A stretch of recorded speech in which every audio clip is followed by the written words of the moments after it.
Hey guys, Carl from Purple Moose Plays. Today I'm going to be taking a look at the new expansion currently on Kickstarter for Merchant's Cove. This is Merchant's Cove Mastercraft from publisher Final Frontier Games and designers Carl Van Ostrand and Drake Villarreal. This is a game that I'm really excited to be able to take a look at for the Kickstarter. I was actually given a review copy of the base game Merchant's Cove a little bit over a year ago. Was really excited to get a review done for it, started playing through it, but I really wanted to make sure that I got a chance to play with all of the different characters and some of the secret stash expansion for the solo mode content. And then, what do you know, a few weeks later, my daughter was born.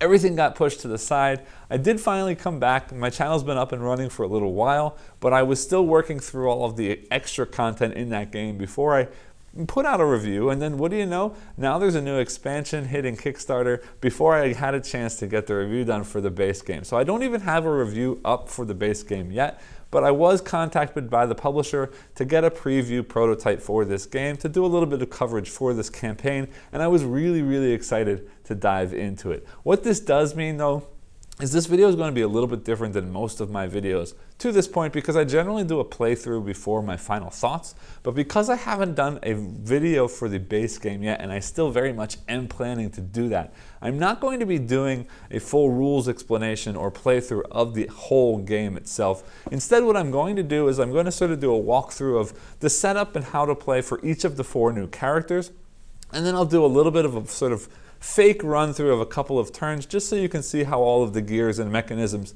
tie together into a playthrough with that character.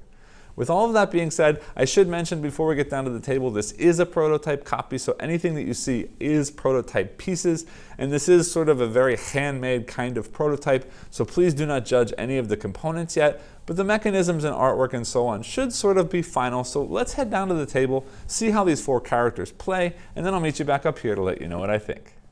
Alright, so here we are all set up with the detective board. I will say this now, and I'm sure I will say this many more times throughout the video. I just want to remind you that all of this is very much prototype copy of the game. This is sort of just paper with a metal brad holding things on.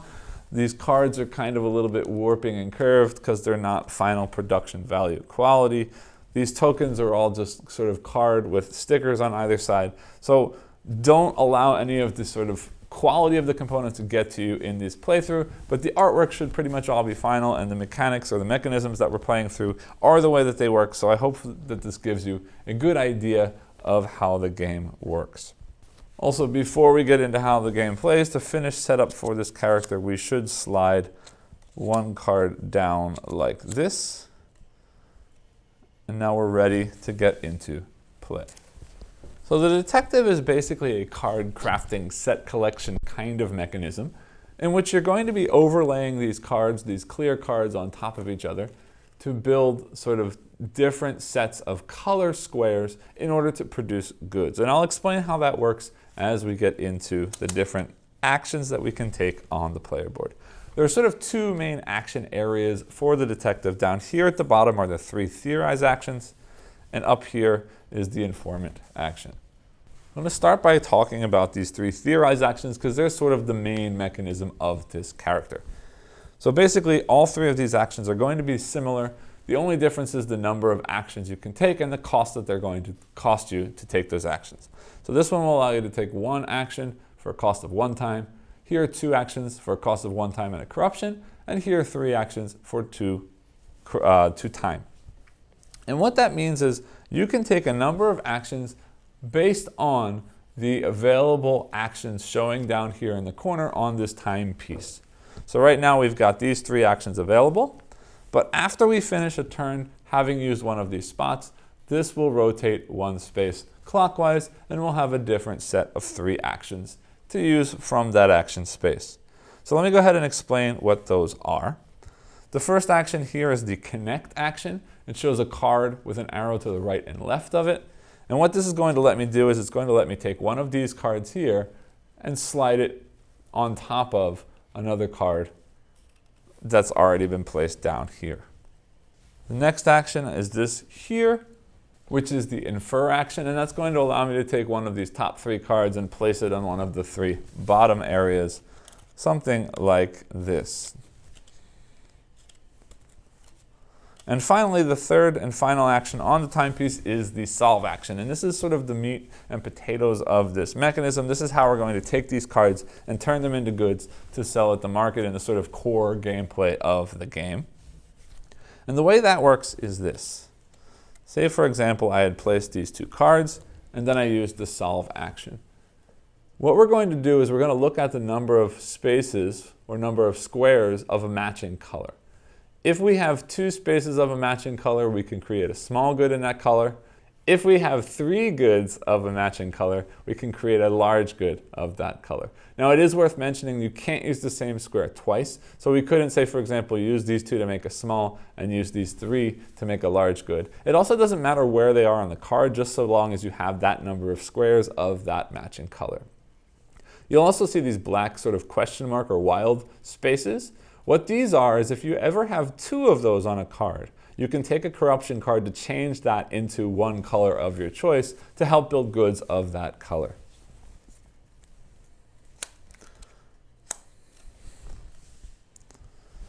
It's also worth mentioning you can only solve a case if all of the squares are filled in with something.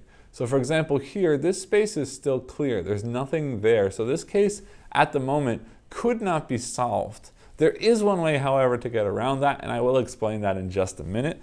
But for the most part, you're going to need to have a case that looks something like this in order for you to solve a case that has all of the windows filled in.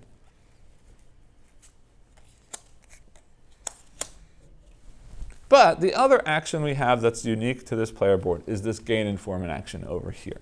And if we move to this area, the first thing we can choose to do is we can choose to discard any number of these cards up here in the top piles. We could discard all 3, we could discard none of them, or we could just choose to discard 1 or 2 as well.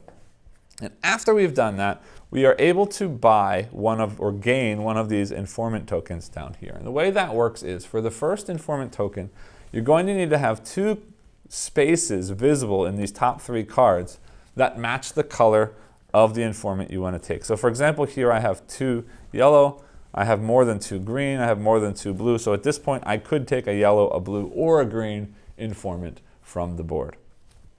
But you'll notice that after I've taken an informant on the board, it says plus and then another one of those colored squares. That means the next informant that I'd want to take, I'd need to have at least 3 spaces. So in this case, I could take a green informant or a blue informant. And again, the next one would cost at least 4 spaces of that same color. And the last one, of course, is going to cost all 5 spaces of that color. Which means the more informants I have, the harder it is to get informants. And again, we're only looking at these top 3 cards, not down here at the bottom. But we also don't spend any cards to get informants. We just have to be able to see those icons to take the informant. Now, the informants are going to work in 2 different ways. The first way you're going to see is that the top of this tile is simply a color. So this is a red square. Now, I can place this red square onto one of these cards when I take the solve action. So for example, before I showed you this card set like this that had an empty hole in the bottom corner. When I take the solve action, if I had this red informant or any informant, I could put it right there, say that the card has been filled in, and I can solve that case. In which case, I can use that red as part of this set of 2 to make a small red good when I've done that. That said, we can also use the informant in a different way. If we don't use this informant, I should mention, the informant can also cover over things that are already printed on the card if you want to change a color into a different color for making better goods along the way. But as I was saying, the other way the informant can be used is if you don't use the informant to cover a section of a card, it's going to flip over, and on the back side of that informant, I hope you can see, is the sort of market sponsorship icon that gets you points at the end of the round for having this. So if you don't use the informant as a sort of card builder, you're going to get extra points from the market sponsorship at the end of each round. And this will stay on the card that you've solved until the end of that round when you head to the market, at which point it will come off, and then you can use it again in the next round either as a color or as market sponsorship, so long as you've purchased that informant.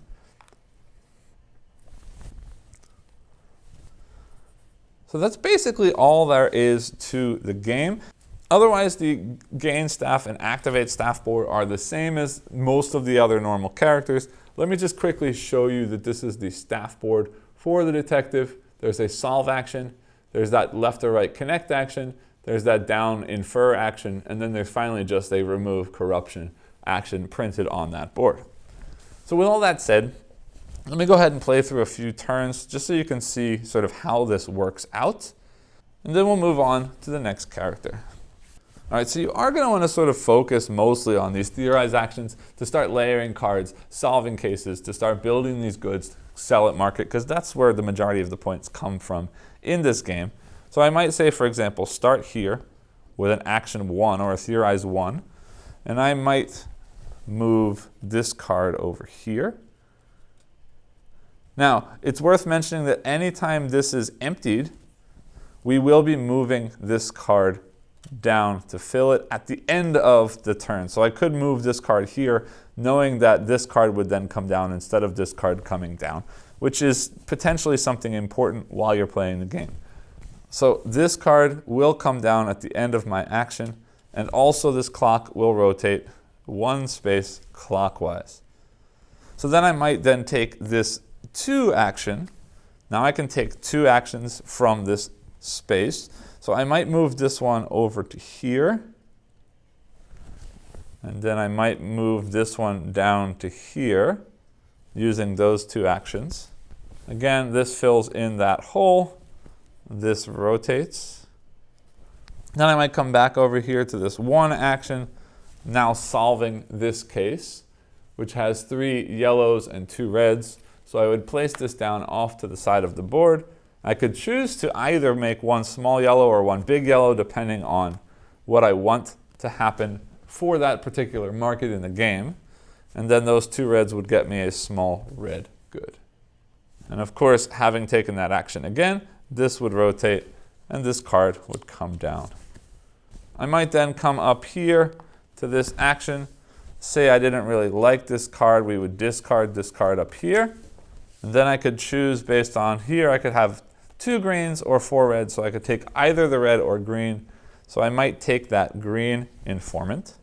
And then I might come down here to the 1 to take the solve action, taking this card here and filling in that slot with the green informant, which would then allow me to make 3 blue and 3 green. I could choose to take 1 large blue and 1 large green. Good. Now at the end of the round, when we do go into the market phase, let me show you how that would work.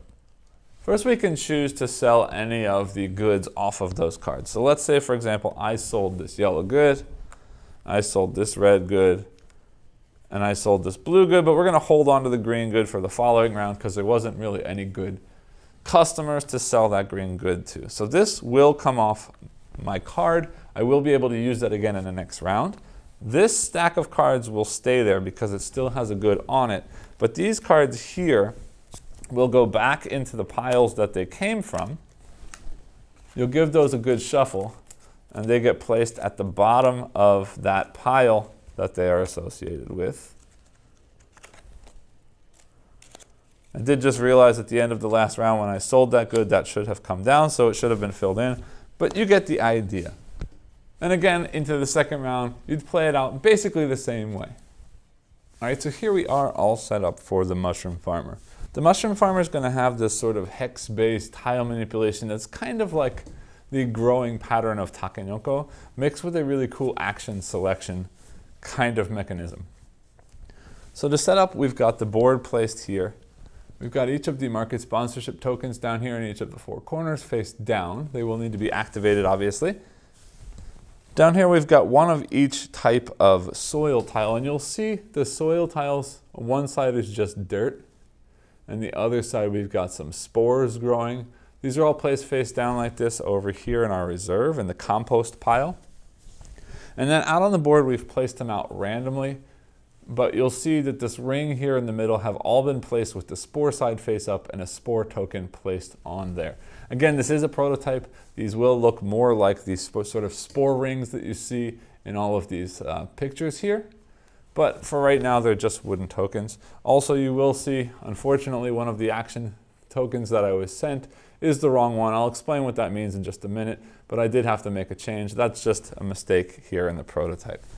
After you've set up the soil and placed one of the spores on each of that ring tiles, you're also going to place out your 4 insects.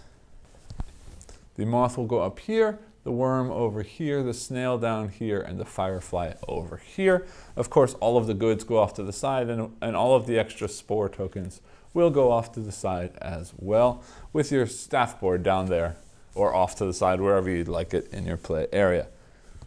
Now you will see here one big thing, and this is a very unique thing for the Mushroom Farmer, is that there is no player mini for the Mushroom Farmer. You will not be placing the player mini down to activate actions, which also means that you can take multiple actions of the same type in a row. We don't have to alternate back and forth between the different spaces.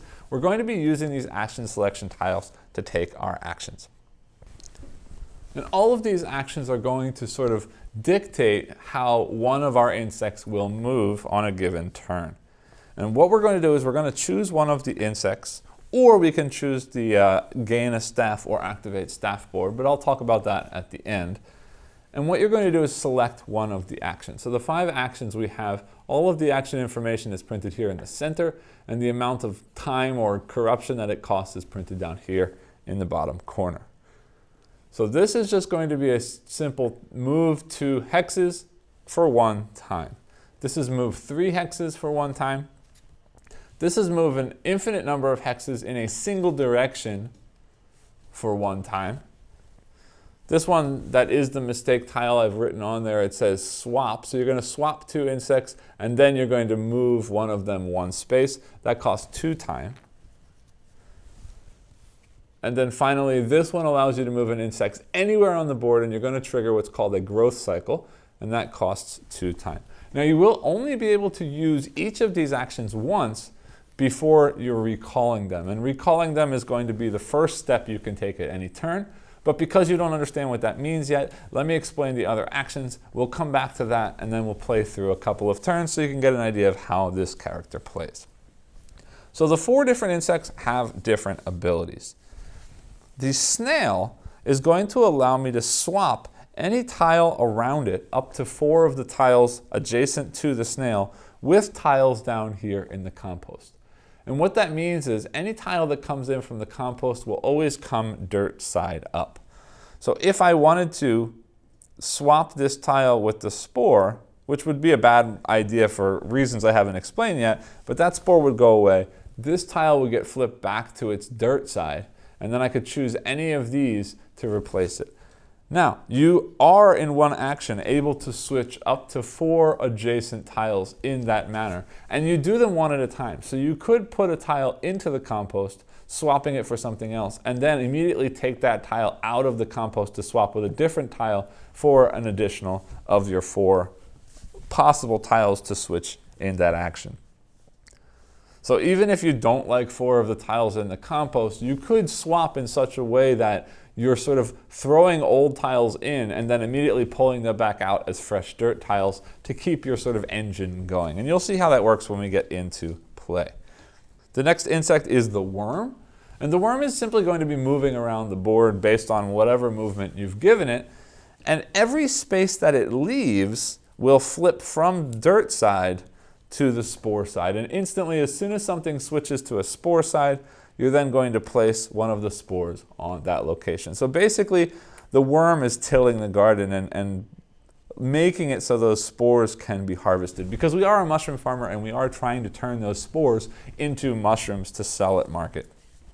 So again, the worm is going to move across the board, and for every tile it leaves, that will flip to the spore side and a spore will get placed there. It's also worth mentioning that the worm will always get 1 additional movement space on top of the movement that it already gets from the tile. And what that means is we can choose to use that before or after. So for example, if I use this move as many spaces that I want to in a single direction, I could move the worm 1 space with its free move and then move all the way down that row based on this tile. I could also choose to move all the way down that first row and then move with its final movement space. So I can always choose to use that move before or after the movement coming from these tiles. The next insect is the firefly. And the firefly is not really going to do anything as it moves, except that it's going to generate these white spores. And I'll explain what they do in a minute when we get to the growth action, but these spores are going to get placed over here rather than get placed on the board. They're automatically harvested, and they will be used in a special way when we get into the growth action. In addition, the firefly will always trigger a growth action at the end of its movement. But let me wait until after we've explained all of the actions to explain how growth works. And then finally, the moth is going to be how we are harvesting these spores to add them over here to make use of them in our growth action. And the moth is going to obviously move based on whatever movement action tile we've used, but then in all of the adjacent spaces around the moth, we can choose up to 4 of those spaces to take the spore from those spaces and place it into our sort of available area for growth later on. So again, growth is going to either be triggered from firefly movement at the end of the firefly's turn, or from this single action tile that allows me to place one insect anywhere on the map and then trigger growth. But this growth can happen either before or after any actions that we've taken, and actually it can also happen in the middle of an action if we want to sort of take something off the board, trigger growth, and then continue taking things off of the board. So growth is going to be basically the main way that we're generating resources or generating our goods to be sold at market. And the way that growth works is this. First, we're going to look at any mushrooms that are already in the growth box. And any small mushroom will instantly be upgraded to a large mushroom. Any large mushroom is actually going to create 2 small mushrooms and we'll lose the large mushroom. So basically the large mushroom becomes 2 small mushrooms. But when it does so, we will gain 1 corruption card. If we have then, after changing the mushrooms, if we have 2 black spores, which you'll see here, 2 black spores will become 2 spores of any color, both having to be the same color, plus 1 corruption card. So this is not a great thing to have, but it will allow me to create 2 of something else, which will be very helpful. But again, you will be taking a corruption. However, those white spores that you get from the firefly, any 2 white spores will create any 1 spore of any color plus eliminate 1 corruption. So corruption is not always a bad thing if you can get some white spores to get rid of the corruption. And then finally, any 2 spores of the same color becomes a small mushroom. So again, remembering the only way to get small mushrooms becoming big mushrooms is to trigger a growth action while you already have mushrooms in here. There's no way to just start by making large goods with this character. Then at the end of the single growth cycle or growth action, you are allowed to remove any mushrooms in there to add to your sale shelf. And this is the only time you can remove those mushrooms, because remember, at the start of the next growth cycle, you're going to instantly be turning all small mushrooms into large mushrooms and all large mushrooms into 2 small mushrooms plus a corruption. So you have to also think about when are you going to pull those mushrooms out of there so they don't accidentally change into things you don't want them to, and or so they don't generate corruption that you may or may not want. So in addition to those 4 actions, we still have our normal take a staff or activate staff. The cost of those will not be covered or not be dictated by what's printed on these tiles. We're going to follow the normal cost for those, but we still will be using those to trigger one of those actions. So every time we take an action, we have to use one of these tiles. All right, so let me go ahead and show you a few turns of how this actually plays out, because there's one more thing that I need to talk about, and that is the gather or the retrieve action for these 5 tiles. Again, you can only use each of these one time before retrieving them to come back. But the timing of retrieval is also going to be very important, because that's also how we're going to activate our market sponsorship tokens. So at the start of any round, I can choose to retrieve all of my action tiles. And the number of action tiles that I recall or retrieve back to my hand is going to dictate what happens at that point. If I only retrieve 1 tile, means I've only played 1 and I instantly take it back on the next turn, I'm actually going to take 2 corruption for that. And likewise, if I retrieve or recall only 2 of those tiles, I'm going to take 1 corruption. So you are punished a little bit by trying to cycle in the same action over and over again. 3 won't do anything special. If I pull back 4 of them, I will immediately get to move an insect 1 space, not taking any action, simply moving it on the board. And if I can play all 5 and then recall all 5 of them to my hand, I still get that free movement, again with no action, but I also get to then turn over one of my market sponsorship, which then works like market sponsorship for any of the other characters. So that's basically it for how it plays, aside from the staff board, which I should show you. This will allow you to generate 1 spore of any color directly to the growth area. This will trigger a growth cycle. This will allow you to recall 1 of your action tiles without any of that stuff happening. And this one, again, is just removing 1 corruption. So that's basically it for how this plays. Now again, because there is no mini and because this is so unique, it does play quite a bit differently. So let me play through a few turns so you can see exactly how that works. And hopefully that gives you some idea of how things play out. So I'm going to start by playing this 2 movement. And I will move my moth 2 spaces, 1, 2. And again, the moth allows you to harvest spores up to 4 of them in any adjacent spaces. So I might decide to harvest these 2 red spores and these 2 blue spores like that. One thing I did forget to mention in the beginning when I explained how this works, I also should have mentioned that anytime an insect lands directly on a spore, regardless of what insect it is, you will also harvest that spore. So I might then do the swap, I might do the move 3 action to move this lightning bug 1, 2, 3 spaces there, which means I harvest that black, but I also gain 1 white piece. Now because I use that firefly, I get to trigger a growth action. So 2 blues right here would become 1 small blue mushroom. And these 2 red right here would become 1 small red mushroom. And then I might decide to use the swap and move 1 to swap my snail and my moth.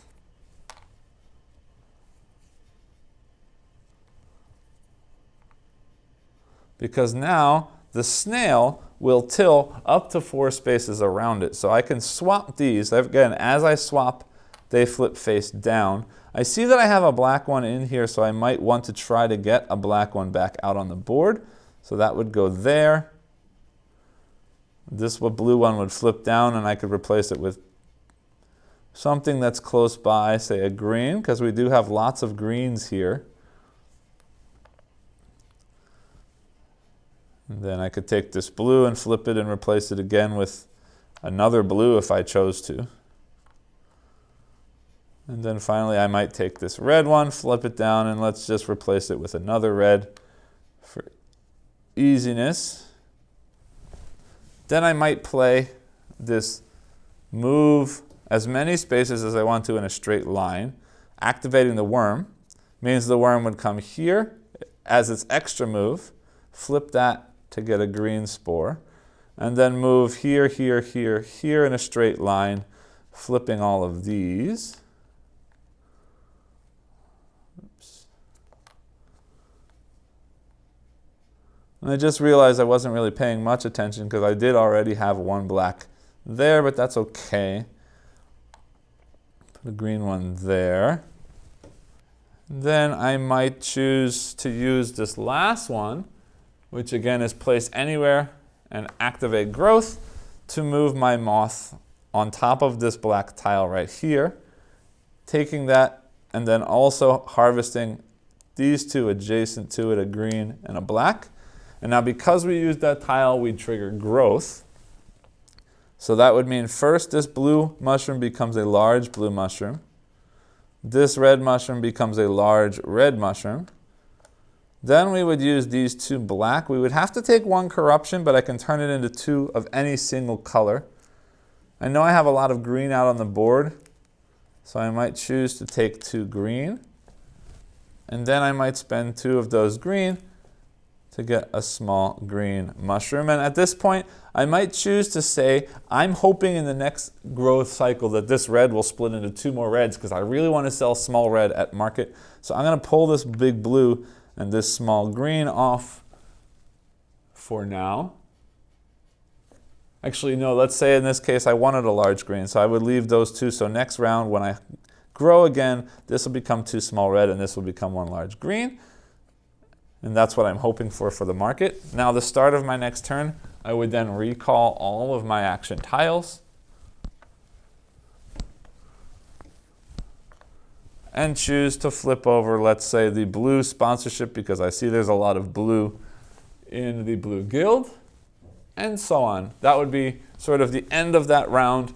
We do our market phase, and then we'd get right back into the board just like that. All right, so here we are all set up for the treasure diver. We've got the main board here. The mini is going to start on either of these 2 spaces. It's not going to matter because we can't trigger any of those 2 spaces without using the other action first. We'll place out 3 map tokens here, 3 lantern tokens here. There should be 3 net tokens here, but you'll see my prototype was actually missing 2 of them, so I've pulled 2 tokens from one of the other characters and just turned them upside down. So those will be my nets if I need them for anything. Down here we got a 2, a 3, and a 4 coin. In each of these stacks we have a 2 gem and a single gem of each color. And then we've got a hut token, another map token down here, a wild gem, and a discard corruption on my staff board. And then these 3 backpacks. This holds 3 tiles, this holds 4, and this will hold 5. Then we need to build our bag because the treasure diver is going to be sort of a push your luck bag building character. Into our bag we'll place 1 map token, 1 lantern token, 1 wild gem, a single gem of each of the 4 colors, a 3 crab, 2 crabs, 4 single crabs, and then 3 single coins, 2 coins, and 1 3 coin into the bag. And then of course all of our goods are laid out right here. In addition, we need to place the lantern sort of level token right here at the first arrow on the board. And like that, we're all set up for the play of the diver. So let's go ahead and talk about how the treasure diver plays. As I mentioned, this is going to be a bit of a bag builder, push your luck style character. There are only 3 spaces on this board. You'll see there's nothing here about staff. You'll actually be getting staff in a different way than you will with any of the other characters. And once you've added staff to your board, you'll see that down here on the staff board there are these tokens. So when you add a staff member to your board, you will be using the action of that staff member.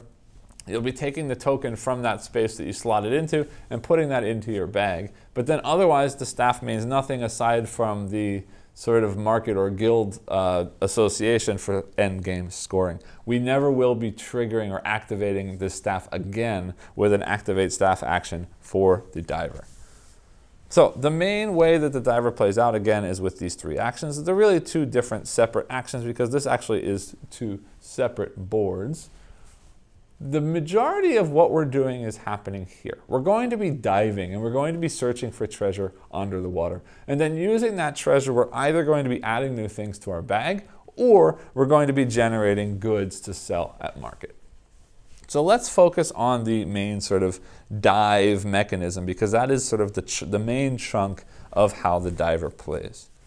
So when you take this action, it is only going to start by costing 1 time, but that's not necessarily how much it will cost at the end of the action. And let me explain how that works as we play through an action. But what we're going to do when we take the dive is first, we're going to choose one of our bags. And again, this bag will hold 3 tokens, this holds 4, and this holds 5. And the difference is that's how much sort of we're risking, how much luck we're pushing, because good things will come out, but bad things will also come out.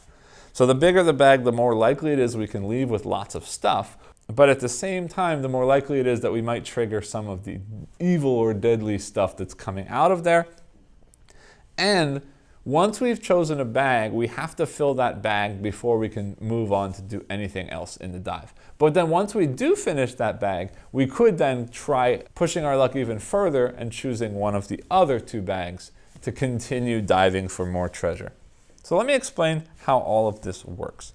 So when we've chosen a bag, and let's say for example in this case I choose this 4 token bag, I'm going to have to pull from my bag a number of tiles equal to the number of open spots on the bag we're diving for. So for right now, that's 4 tiles. So I'd dig into my bag and I'd pull out 4 tiles at random.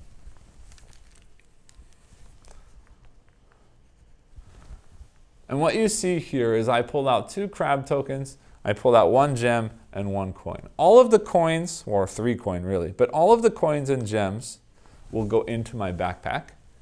And all of the crabs are going to go into this section of the board right here. And for each crab I pull, I'm going to go down 1 space in the water. So this is 1 crab, I go down 1. This crab is 3, 1, 2, 3. And now we can either choose to stop there and just take what we've gotten so far, or continue to push our luck. Pushing your luck means now I have to stay with the same bag, but I will only pull a number of tokens equal to the available space in my bag. So this time I would only pull 2 tokens. So let's go ahead and pull 2 more and see what happens. In this case, I pull 1 more coin, which will go into my bag, and 1 more crab, which goes here. I dive back down underwater 1 more, and I'm going to continue pushing my luck, drawing 1 more time. So we draw this time a map. The map is actually going to be placed up here in the map area, and I'll explain what that does as soon as we finish our dive. But I do want to keep pushing my luck, so I will pull again. And this time I draw a lantern token. The lantern token is going to make this lantern space move down to the next arrow, and that will just go there to hold the space where it pushed. I continue pushing my luck some more, and I draw 1 more coin. I could now choose to go for another bag following the same pattern. I would pull 3 tokens again and continue pushing my luck. But for right now, I'm going to stop there, and I'm going to explain all of the things that have happened and what I can choose to do from this point. So at this point, a couple of things. The cost for the action at the end is going to be 1 for that, plus if I end my dive below this lantern token, I have to spend another hourglass or another time. So in this case, I'm actually spending 2 time. And if I end up below this corruption marker on the board, means in these bottom 2 spaces, I will also have to draw a corruption card. And then finally, if I get to this bottom space, I must immediately stop diving. Even if I'd like to continue, I can't because I've busted. And what that means is before we move on to the next piece of this action, I'm going to have to discard a number of tokens from my bag equal to the number shown in the corner here. So I hope you can see here there's a 2. Means if I had busted while I was diving for this bag, I would have to throw away 2 of these tokens back into my bag before I transfer my goods to the shore. So let's say I stopped right there. That means I get to take all 4 of these and I get to place them either all on the North Shore or all on the South Shore. And I'll explain what that means in just a minute. But in addition to all of that, we can also then spend our map tokens. These are going to get us extra stuff to put in our bag and help us out in different ways. We can take a number of map actions equal to the number of map spaces that are above us on the board. So in this case, if I did have enough maps, I could actually take 2 map actions this round. And map actions are going to do a couple of things. Number 1, I can spend 2 map actions to hire a staff member and slot them into my board, taking that token and putting it into my bag. I can use 1 map per coin to buy new coins, so that would cost 2 maps, 3 maps, and 4 maps to buy. Or 1 map per gem to buy a gem. So this would cost 1 map to buy this gem, 2 maps to buy that gem. And after I've bought both gems of a certain color, I will have also triggered the marketplace sponsorship action or icon for that color. These coin spaces down here, as I buy coins, are going to give me one more space that I can place crabs. So instead of placing crabs here as normal, I could place a crab there. And if I place a crab there, I actually dive down one space further than I would have. So if I placed one crab there, I'd move down two instead of one going down. And you might want to do that so you can get below these map spaces and therefore be able to trigger more map abilities. I did also just realize I forgot to mention that when you fill a bag completely, that does also push your diver down one space further, so I should have actually been one space further down before I decided whether to pull out or go diving again. So let's take a look at this left board, because that also will tie into these nets, and I'll explain the nets after we talk about how to get them. But now we've triggered this goods, or we've dove for these treasures. We can place them either on the north or the south shore. In the north shore, I can place my figure here to use any of the hut actions in the north shore. And I say any, you could use all of the hut actions. You can use any of the actions that you can pay for on the north shore. So this first hut action is going to allow me to buy maps. And each map is going to cost 2 coins plus a number of coins equal to the number of maps that I've already bought. So the first map costs 2, the second map costs 3, the third map costs 4. Same thing with the lanterns, except now I'm spending gems instead of coins. So 2 of any gems buys the first lantern, 3 of any gems for the second, and 4 any gems buys the third.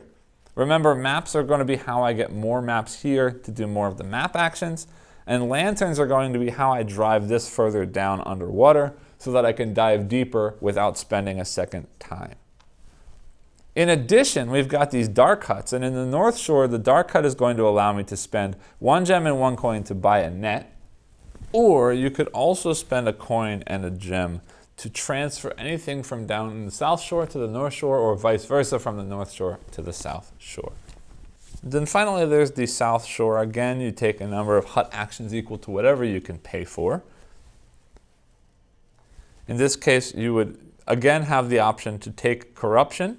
I don't know if I mentioned that before, but whenever you use a dark hut, in addition to paying that cost, you must also take 1 corruption card. So same thing here, we have the ability to pay 1 gem and 1 coin with a corruption to, again, transfer goods from north to south and south to north. And this is where we generate our goods. 2 coins plus a gem will generate a small good of the color that's the same color as that gem. Or 3 coins and 2 gems of the same color will generate a large good of the color of those gems. So we're going to keep playing out in that way, taking dives, getting stuff, generating new tokens to add to our bag, and building new goods using those gems and coins that we get along the way. The only thing I did not describe yet is this net up here. If I have a net in my bag and it comes out, we'll place it where the crabs go. And then at the end of the dive, I'm sorry, I forgot to mention this earlier, these crabs would go back into your bag at the end of the dive. In this case, the net would go back into your bag instead of one of the crabs, and that crab would instead stay in this crab area, which means now this crab is not in your bag, so there's less likely a chance you get driven to the bottom and bust in your next dive before getting treasures. Now, at the end of that next dive, this crab would go back into the bag unless you had another net there to keep it, again, in this crab area. So the nets, having more nets, is going to be a way to pull out more of those crabs from your bag so that more good stuff is coming out while you're diving. These tokens down here at the bottom, again, when you unlock them, they go into your bag. The map and the gem work just like the other maps and gems, this being a wild gem like the one you started with.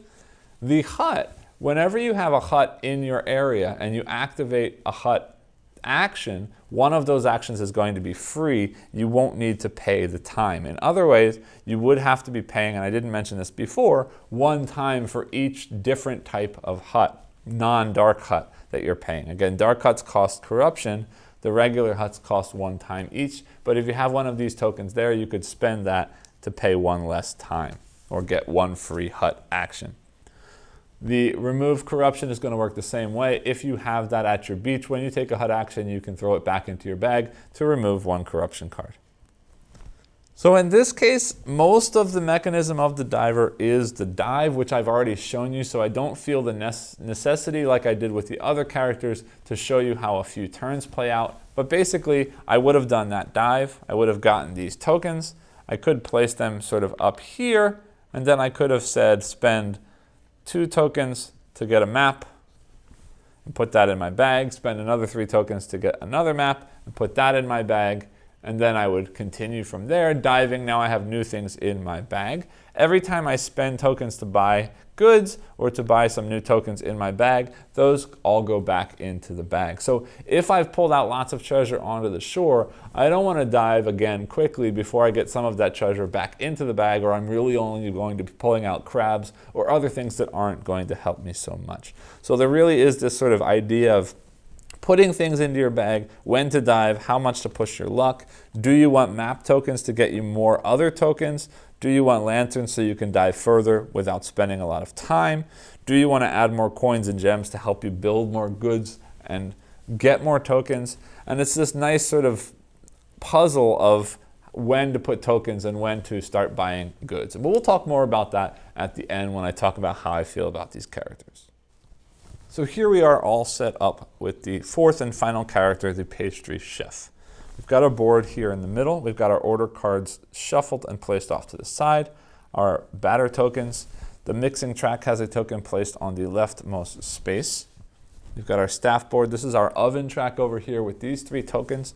That's a small good token, an increased size token, and a large good token. And then all of our goods. Up here we have 2 of each color of frosting. I'll explain what those are in just a second. But again, I do want to mention one more time that this is a prototype copy of the game.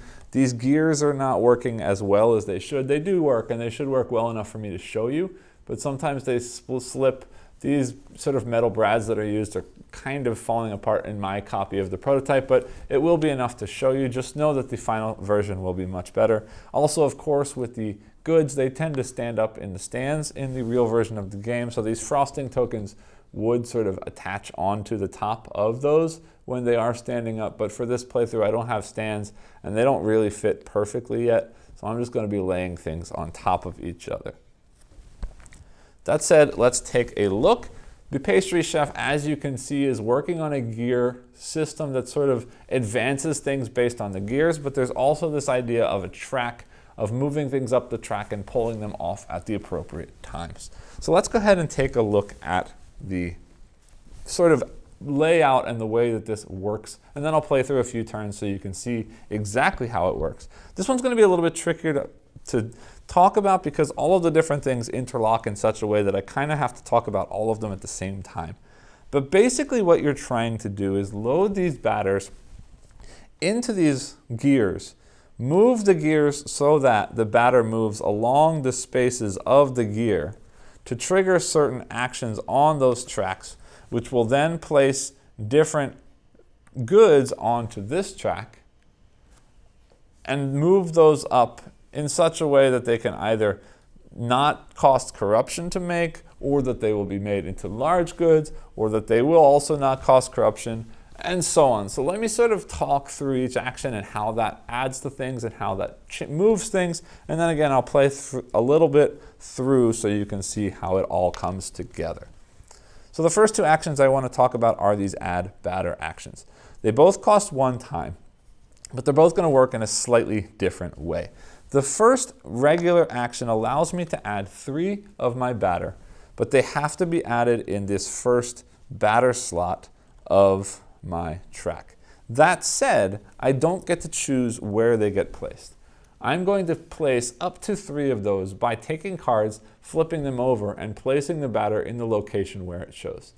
Several of these cards will have the 3 locations highlighted, and several of the cards will have a question mark, which will allow me to place them anywhere I'd like to. So let's just, for sake of this play, put them all onto separate gears just so I can explain how things work. The other action that is loading will allow me to only place 1 cube or 1 batter, but I can choose which gear I place it into, and I can load it into one of the first 4 slots of that gear. It doesn't need to start in the starting space. So I could go ahead and put this directly into the 1, 2, 3, 4th space on the gear. So that's how we're going to load these batters into our gears. The other action we can use, or other main action we can use on the board, costs 2 time, and it's going to let me rotate this center gear 3 times. 1, 2, 3 times, which will rotate all of the other gears, pushing those cubes that I placed into along the track onto actions on the track. It's worth mentioning that for any action at all that I take by placing my mini, I can always choose after taking that action, or realistically as part of taking that action, so it might happen in the middle of the action depending on what I'm doing, slide this over 1 space to rotate this center 1 time. And I might want to do that so that I can trigger the appropriate actions in order to do things up here. And again, I said in the middle of a turn, so I could potentially end up doing something else like a mix or like a add batter, pull some things off or add some things in certain places, mix it, and then add some other things in different places so that I can set up better combos as we go. If a cube ever reaches the end space, you're going to automatically use whatever that space shows, which will always be this flame action, and I'll explain what that is in just a minute. But basically that's going to automatically trigger when the cube reaches to the end, because otherwise it's going to just jam up the gears and it doesn't make any sense for it to keep going around and around and around. So if you for whatever reason, turn the gears enough through mixing that this gets all the way to the end, you'll instantly take that flame action. So let me explain the different things that we can do, and the way that those get triggered is by coming over here onto the oven board. This is going to take 2 actions, or 2 time, and it's going to allow you to remove as many of these cubes as you'd like to take whatever the action they are attributed with on your board. So let's go ahead and do that now. So if I took off any of these 3 cubes, I'm going to do this sort of movement action, or this progression action in my oven. You'll see that there are some red, some yellow, some blue, some green, and then there are some that are double colored, red or yellow, blue or green, in which case I can use any of that movement for either of the colors. So in this case, if I say, for example, took this to yellow, I would get 2 movement points of yellow. And placing a small good onto the oven is 1 movement point. So I could potentially add 2 goods there, or I could place 1 and move it up. Let's say, for example, I took this for blue. I'd place a blue there, and I could move 1, 2, 3 spaces up the board. That's 4 movement. Or I could do 1, 2, 3 and move 1 up the board like that. All of the spaces for the majority of this top gear and this bottom left gear are those move actions. The action you see here with this cube is a frosting action. This is yellow or blue frosting. This would be red or green frosting. And this are wild. It means any color frosting. And when you activate a frosting action, you're going to take a frosting of that color, starting with the top one, because the bottom one, the second one you take of any color, will activate the market sponsorship space.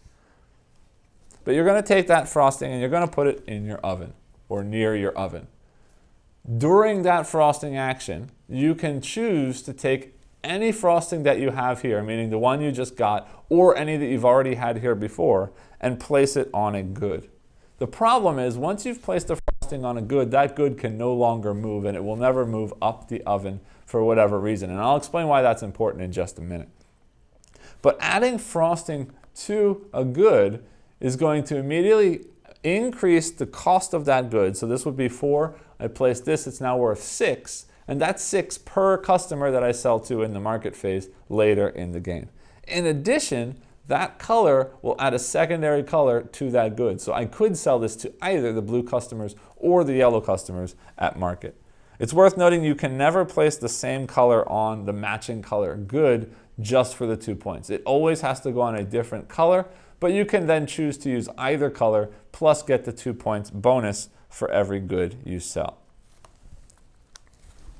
Now, moving up the oven is important because if I sell a good of a size that is below the token that shows that size, so any small good I sell below this token, any large good I sell below this token, will cost me also 1 corruption card. It means if I sold all 4 of these right now, I would need to draw 4 corruption cards, which would be really, really painful for me.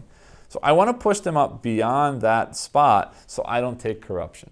In addition, anytime I push a good past this center token, it's going to immediately be upgraded into the larger good. And again, if I sell this below that token, I will gain corruption for that as well. So the final action you will see on this board is this flame token. And this flame action is going to allow me to move any one of these 3 tokens down 1 space. Now they can never occupy the same space as each other, so you can't ever have them change order.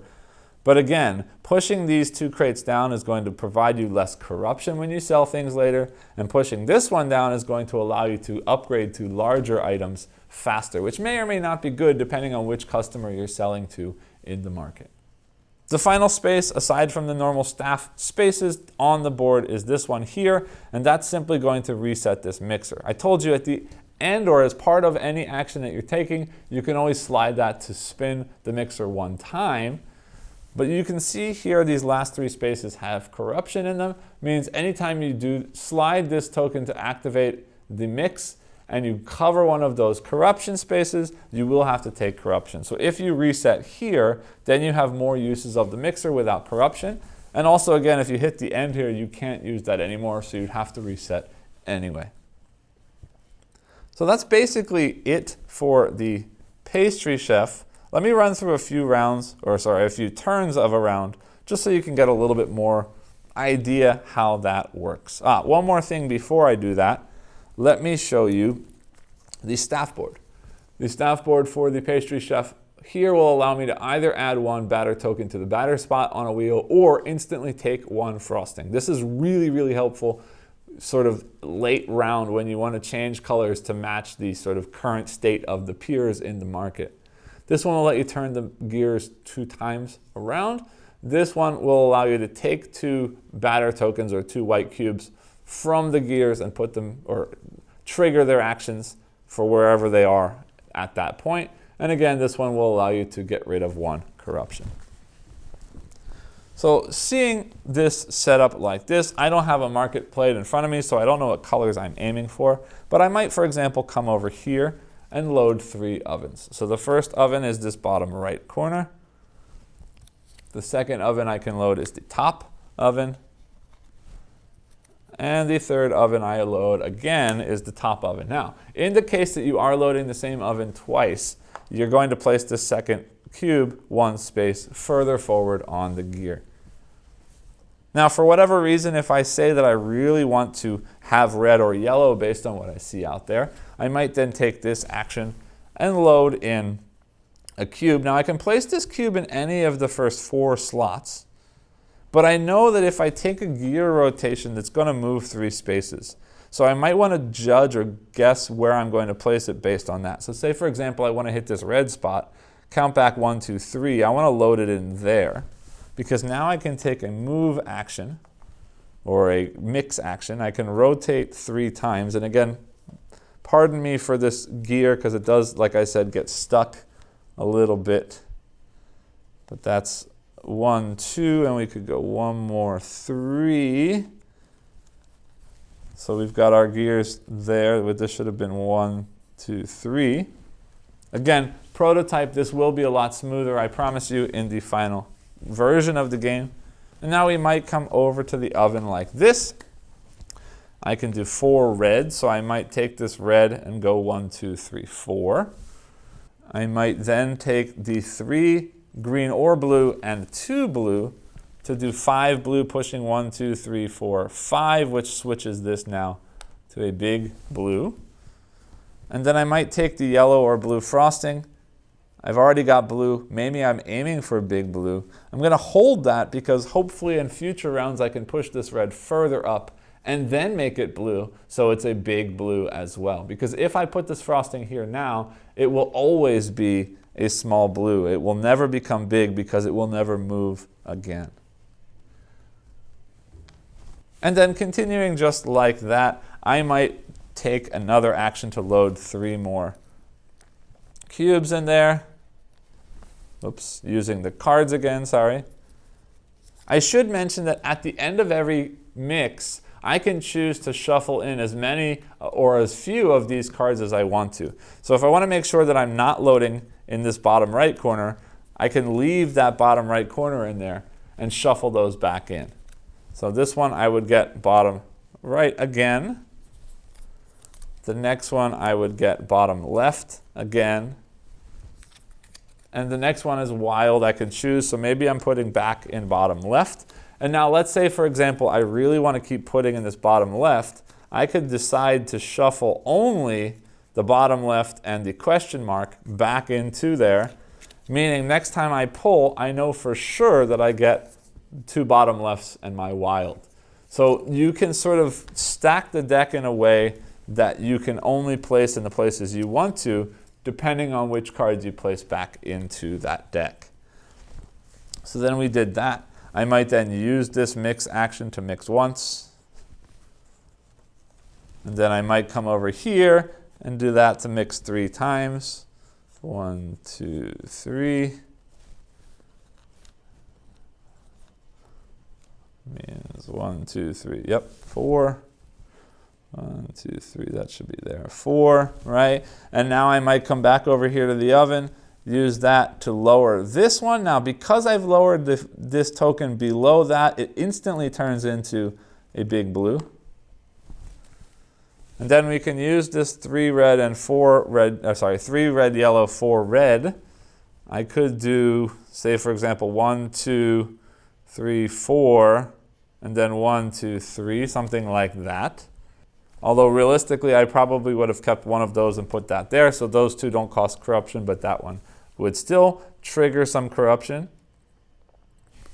And so on. We would continue playing out in this way. Again, if we place a second frosting of any color, we would activate the market sponsorship for that color. So I hope that gives you some idea of how each of the 4 characters play. Meet me back up top and I'll let you know what I think about all 4 of them. Welcome back. I hope those 4 little snippets of characters were helpful to you and gave you some idea of how those 4 characters played. Now I should say this is going to spoil my future upcoming review of the base game, but I am a huge fan of Merchant Cove. It's one of my top games probably of all time, and I just love getting this back to the table because there's so much variety in the box. There's so many now new expansion characters, extra content for solo mode in the secret stash box, and they just keep adding more and more to this game that I already love. And with every new addition, things get twisted, get changed, get added, and I continue to just be really just enthralled by this game. Now, these 4 new characters, do they do it for me? Absolutely, yes they do. I am enjoying every play with all of these new characters. I should say that I have only played with each of these new characters once each, so I can't really give a full in-depth review, but this is just a preview for a Kickstarter. So I should be able to at least share my thoughts on how each of these play, the kind of feelings I get by playing with them. And I want to start by saying that each of sort of the sets of characters that have come so far, they've each had sort of one, I don't want to say miss because I enjoy them all, but there's been one character in each set that I kind of didn't really connect with. In the base game, I don't really like the Chrononaut just because I can't really figure out how to play the Chrononaut. And in the expansion characters, I wasn't a huge fan of how the Oracle plays because again, I didn't really ever feel like I was understanding completely what I was doing while I was playing. But I will say with these 4 new characters, I completely and totally enjoyed my play with all 4 of these, and all 4 of these are absolutely characters that I would definitely love to get back to the table and play more with. So let's sort of go through these 4 different characters one by one. I'll talk a little bit about how I feel about each of the characters, and then I'll come back and just sort of wrap up how I feel about these expansion characters in general. So the first of these expansion characters is the detective character. And this is definitely going to be the simplest of these 4 new characters, but even saying that, there is still a little bit of a twist or a little bit of a step up probably in complexity from the base characters. But of all of the 4, this is the closest to the sort of experience you get in the base box, at least for me. The detective is interesting for me because it feels of the same ilk as the base game, in which I mean the base game characters feel to me that you sort of kind of know what you want to do in the core game at the market, and you kind of understand how you're going to do that with the characters that you're playing. And then it's sort of just a matter of sort of efficiently running the character to do the thing that you want it to do. And I feel like the detective is sort of that way again. But the cool thing about the detective is this card crafting system, right? Figuring out how best to manipulate these cards to overlay them in such a way that you get the most stuff out of each card that you're building, that's also matching the colors of goods that you really want to have to sell at market. And this is a really, really fun puzzle to me. This is actually the first of these card crafting kind of games that I've played. I haven't played Mystic Vale or any of those other John D. Clare card crafting games, so I don't really know much about the mechanism itself. But I really, really do enjoy the way it works here because it's constantly a fun spatial puzzle of fitting these interlocking pieces and puzzle pieces in together and thinking about which spaces are okay to cover or sacrifice in order to fill in other spaces with certain colors you need, and then sort of figuring out the order to overlay the cards, because I know that I want this space to be a certain color, and if I put that at the bottom it will show through, but if I put it at the top, or vice versa, right? If I put it at the bottom and cover it with something else, it disappears, but if I put it at the top and cover something else with it, then that color stays for my final sort of set of cards that I'm going to solve to build the good. So it's not just a matter of figuring out which cards to use, but also which order to place those cards as they overlap. And then because that timepiece is rotating every turn, you lose certain actions every time you take those actions. So you really have to plan out the order that you're doing things, not just the puzzle that you're fitting together. And I really enjoyed that. But beyond that, this is not a super difficult or confusing character to run. So I think this, again, fits very nicely in with those sort of base box characters. The next character is the Mushroom Farmer, and I've spoken a little bit with Drake Villarreal about this one. This one is especially important to him because apparently this one is inspired by an actual old game design of his that he sort of took to create this character, and that's why this one stands out so sort of differently than the rest of the characters here. And I really like this one a lot. It's really cool now that there is no miniature, there is no sort of action selection, space placing. Instead, you've got this set of 5 tiles or card kind of thing that you're playing each turn to take a different kind of action that's manipulating this sort of tableau of hex tiles on your board. And it really does feel like you're running a farming simulator in this game. Meaning, you really do have to bring in fresh dirt, till that dirt so that the spores can grow in that dirt, harvest those spores, and then grow those spores over time into large mushrooms or larger big mushrooms that you're going to sell at the market. And depending on how you're growing them and where you're planting different kinds of colored dirt to grow different colored spores, to grow different colored mushrooms, and then occasionally growing those sort of black spores that you can get hurt a little bit to take more of a specific color to help you then get more certain colored mushrooms that you're going to sell at market. And this puzzle of when to move the bugs and what order to move the bugs in and how to sort of grow and culture this garden is a really, really, really fun mechanism. And then adding on top of that, the idea of these action selection cards that I could play the same one every single turn, recall, recall, recall, but if I do that, I get hit with that double corruption every single time. So I have to be really smart about not only the order that I move the insects in order to activate things on my map, but also the order that I'm playing these action tiles, because if I can manage to use all 5 of these action tiles and recall them all at once, now I get an extra movement and I get to flip over one of those market sponsorship tiles, which is ultimately going to be really important because it scores me all of those end round points from all those meeples in the different guilds on the board. So there is this sort of double layer puzzle of maintaining and running this mushroom farm, but then also smartly using these 5 action tiles that you have.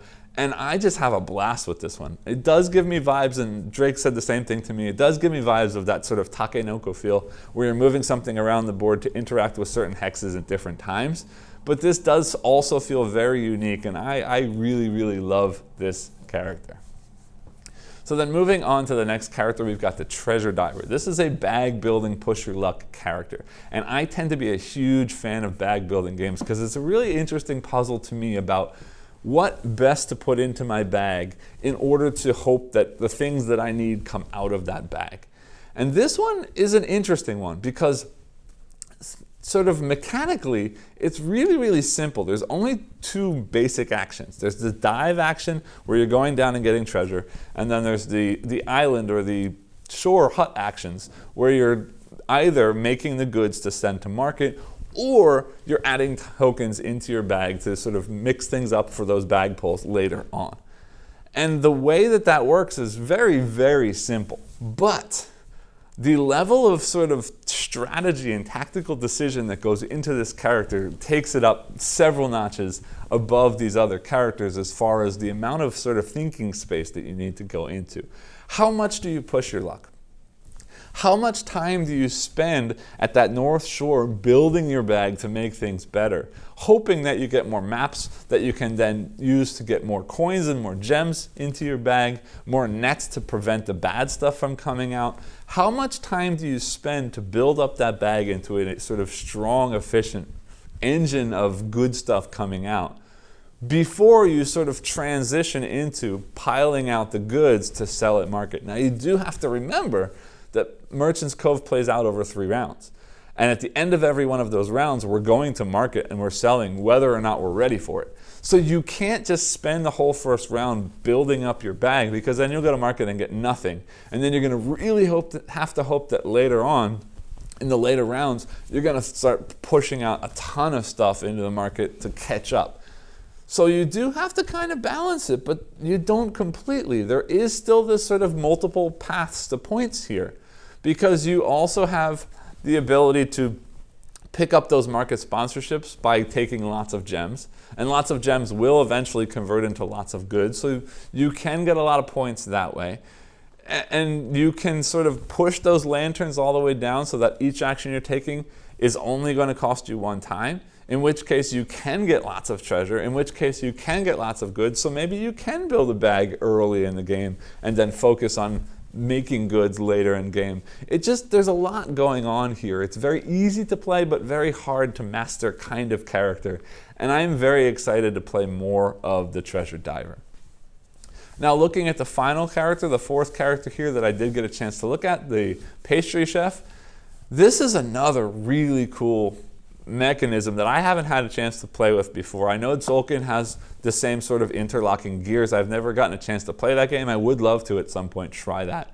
But this one is really, really interesting as well. I would say probably mechanically as well as strategically, this is the most complicated character in the box. Now, by no means does that mean it's difficult, but you will have to sort of think about the strategy here. But the cool thing is there's a lot of fun, twisty stuff that you can play with in this character, right? You have to worry about how to load the batter into your gears. Now, when I say how to load, a lot of that is coming from the flip of random cards. But remember, every time I draw cards, I can choose which cards to shuffle back in. So I can kind of load that deck to sort of plan or prep for things that I want to come out later on. And I can always take that specific loading action where I can load in one of the first 4 slots, which is great, because if I do that, I could immediately take the oven action to pull that right back out, and it's already giving me something. Because if I take that load 3, I always load in that batter slot. So if I went straight to the oven, that does nothing until I've at least rotated the gears once. So there's this ability to load and pull immediately if you use that focused action, or the ability to load a ton of stuff, rotate, and get lots of stuff on a single pull. So there's a lot of thought going into just the gear section of the board. But then, moving into the oven, now we got to think about this sort of timer mechanism. I got to cook these things long enough to become what I want them to be. And if I don't cook it long enough and it's undercooked, I'm going to take corruption when I sell it. And if I cook it long enough, then it will turn into a big good, and then again I have to cook it long enough so I don't take corruption for that big good. But we can also start driving those gears to get to those flame icons to sort of lower those thresholds for how long these things need to cook to become non-corrupted or to change into the larger good. So there's that whole aspect of it too. And then, even more on top of all of this is the frosting mechanic. And I love this frosting mechanic, especially with the ability on the staff board that I can have one space that gives me a frosting with a single action rather than having to wait for the gears to get to the right frosting spot, because the frosting makes for the ability to have huge turns. Because the frosting is adding 2 points for that good for every single person that you sell it to at market. And it's adding the ability to add a second color, which means I can kind of load up my oven with a bunch of stuff. I can sort of not dilly-dally, but I can sort of turn the system towards the middle of the round, getting towards the end of the round, and I start seeing all these ducks or all these piers filling up with all of these different customers. And I say, okay, that's the color I need to have. And I can grab a frosting and I can slap it on whatever is the highest, the most amount of customers at the pier, and suddenly now I've got an additional 2 points per customer, plus I'm matching whatever color I didn't plan ahead to make that color. And I think that sort of last minute tactical decision is a really, really cool one to have. So this one has a lot of fun little mechanisms to play with, but also lots of ability to do early sort of long-term strategy planning or last-minute tactical adjustment decisions. And I love this sort of multiple path thinking as well in this character. So taking a look at these 4 characters as a whole, of the 4, clearly the detective feels most of the realm of the base box characters. The other 3 are a little bit more complicated, more mechanically interesting, more strategically and tactically rich than the ones in the base box. They might take another turn or 2 or another game or 2 to pick up over the ones in the base. But what I still love about Merchant's Cove is with this huge variability, you're going to expect something like Root, where you're going to sit down, have to teach everybody their own character, figure out how everything works together. But that doesn't happen here because the core game is the same for everybody. And it's very easy, whether or not it's easy to strategically pick up a character, it's very easy to read through the individual character rulebook and pick up at least the mechanisms of the character with a not so long read through. And it makes it really easy to quickly pick up a new character and try again, especially in solo when I'm not worried about anybody else at the table.